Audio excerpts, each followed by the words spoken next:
একটা সময় ছিল বাংলা, বিহার, উড়িষ্যার রাজধানী মুর্শিদাবাদ অর্থাৎ লালবাগ। গোটা ভারতবর্ষ তথা পৃথিবীর লালবাগ সম্বন্ধে, মুর্শিদাবাদ সম্বন্ধে একটা ধ্যান ধারণা আছে। কিন্তু কিছু অসাধু ব্যবসায়ীগণ তারা বিভিন্ন হোটেলে মধুচক্রের আসর বসিয়েছে, তাতে অনেকটাই মুর্শিদাবাদের মান সম্মানকে ম্লান করেছে। কিন্তু মুর্শিদাবাদ জেলার প্রশাসন দিনের পর দিন মধুচক্রের আসর ভেঙে দিচ্ছে। এই কাজে এত সফল হয়েছে আমাদের জেলা পুলিশ প্রশাসন, আজকে তাকে কুর্নিশ জানাতেই হবে।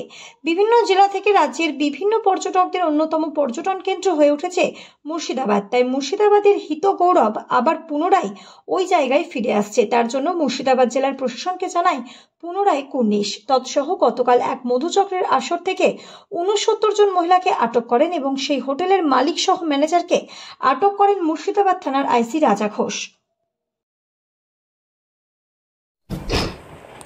ये अभियान जो है वो गत 6 मास থেকে চলছে। इलीगल कार्रवाई जो है उसके खिलाफ ये अभियान चलता ही रहता है।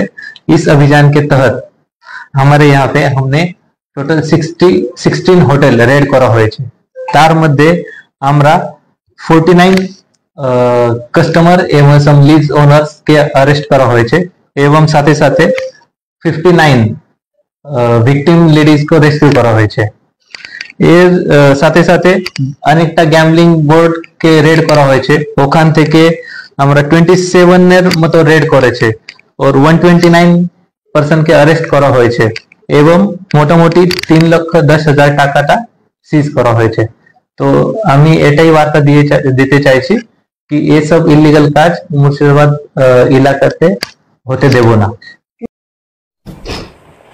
কলকাতা থেকে জানি যে লালবাগ সবসময় টুরিস্টদের কাছে একটা আকর্ষণীয় জায়গা এবং যেটা আপনি বললেন রাইটলি যে এটা হয়তো কিছুটা নাম একটু খারাপ হয়েছিল, কিন্তু লাস্ট 6 মাসে আমরা সেই হারানো গৌরব অনেকটাই উদ্ধার করতে পেরেছি এবং আমরা টুরিস্টদের কাছ থেকেও ফিডব্যাক নিয়েছি। তারা আস্তে আস্তে এখানকার আসার জন্য যে কনফিডেন্সটা হারিয়ে ফেলেছিলেন সেটা কিন্তু ওনারা পেয়েছেন এবং আশা করছি আমাদের সামনে শীতের মরশুম আসছে, যে টুরিস্টের মেন যে সময় যেটা, সেখানে আমরা যথেষ্ট ভালো টুরিস্ট, যথেষ্ট ভালো সংখ্যায় টুরিস্ট পাবো এবং